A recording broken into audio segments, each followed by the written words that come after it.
Hello again, Yado Hachika Life. Kumusta po kayo mga Hachika? Heto na naman po tayo para sa ating panibagong showbiz update.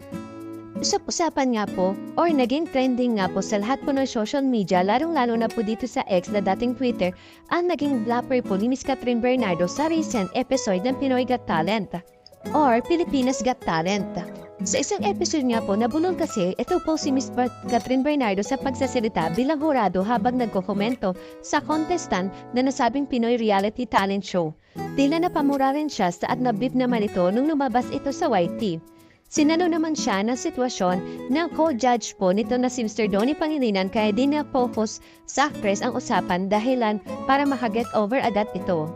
Alam niyo po ba, umani naman ito ng samot-samong reaction ng mga netizen ang naging performance ni Miss Catherine sa nabanggit na episode. Meron naman din pinagtanggol si Miss Catherine who must be acting under pressure during that time. Ito ang ina sa kanina mga komento. Donnie is good no? Buti nasalo ni Donnie.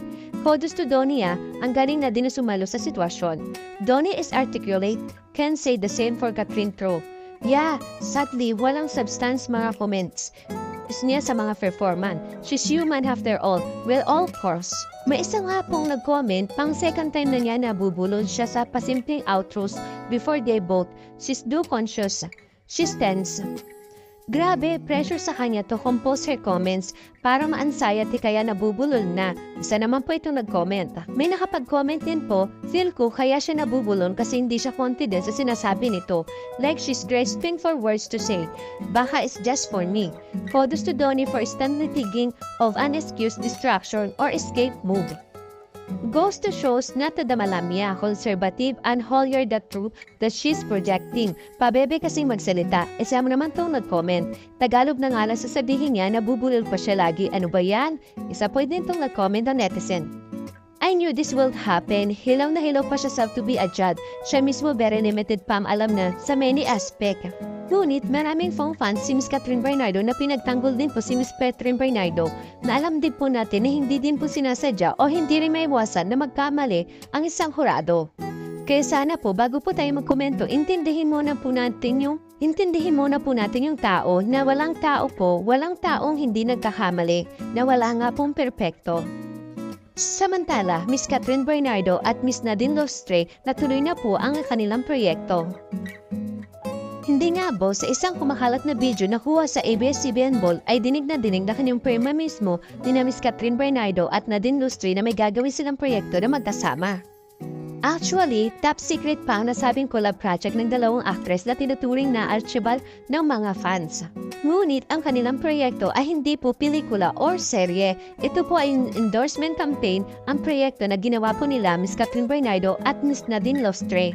Ngunit umaasa pa rin ang mga fans na magsasama rin sila sa isang makabulahang pelikula at serye ang dalawang reyna ng showbiz.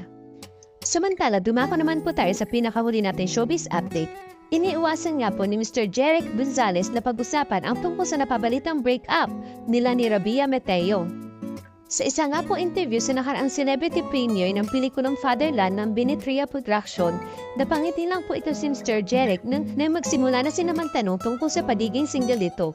Hindi rin daw nagsasalita si Rabia, kaya ayaw niya na itong pangunahan. Siguro sa ngayon po, hindi ako makapag-comment dyan kasi, of course, hindi po naman siya nagsasalita. So, respeto na lang po siguro. Huwag na lang po nating pag-usapan. Sabi po ni Mr. Jeric noong April 22, 2025 sa Getaway Cineplex Cubao City, Quezon City. Hindi naman daw nila napag-usapan ni Rabia na wala muna magsasalita sa kanila. Hindi naman, pero kasi po mas maganda siguro kung sa kanya manggaling, tipo ba? Kung siya magsasalita kasi bilang lalaki po, respeto sa babae. Sabi pa po ito ni Mr. Jeric Gonzalez. Kararating lang po ng aktor mula sa ilang araw na bakasyon sa Dubai, kasama raw ang mga kaibigan. Kailangan lang daw niya mag-relax pagkatapos ng shooting ng pelikula niyang Graduation Day na sinulat at idinirect po ni Mr. Dante Balboa. Nagbakasyon lang po para mag-relax with friends, sambit nito. May susunod din siyang gagawin sa GMA7 pero hindi pa siya pwede daw po ibahagi. Saad pa po niya, opo, may upcoming serye po na hindi pa pwedeng sabihin pero I think more on action ang gagawin ngayon eh.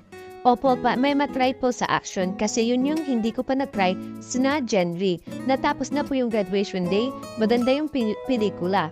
Ako personally, ever since talagang nararamdaman ko, I can't wait to watch it soon. Saad po ni Mr. Jeric. Napangiti nga po ulit ang kapuso actor sa tanong kung may ibang nakakadate na ba siya ngayon, handa na ba siya pa sa panibagong pag-ibig, enough po sa mga ginagawa o kasi ngayon, dito po muna ako focus ko sa sarili ko muna. Yun po ang kanyang sagot. Eto, nagpapapayat muna ako, ini-improve ko ng sarili ko. Pa-blooming ba, ganun ba, paklini po ni Mr. Jeric. Excited na nga po itong si Mr. Jeric sa natapos yung pelikulang Graduation Day. Dahil iba raw ang tandem nila ni Elizabeth Oropesa na gumaganap bilang lola nito. Si Tita Oro, first time ko siya nakaaksena. Akala ko nung una masungit ito, parang intimidating.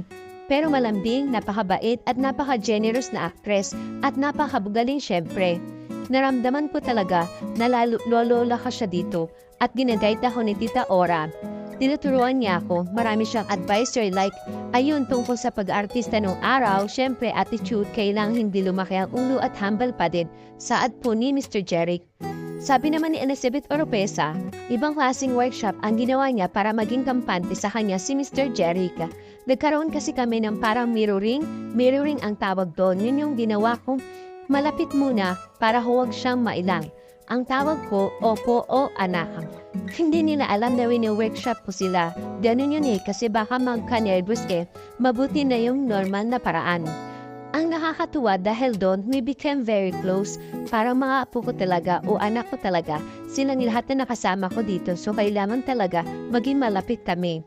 I made the conscious effort to make sure na hindi siya mailang sa akin. Saad po ni Miss Elizabeth Oropesa. Thank you for watching.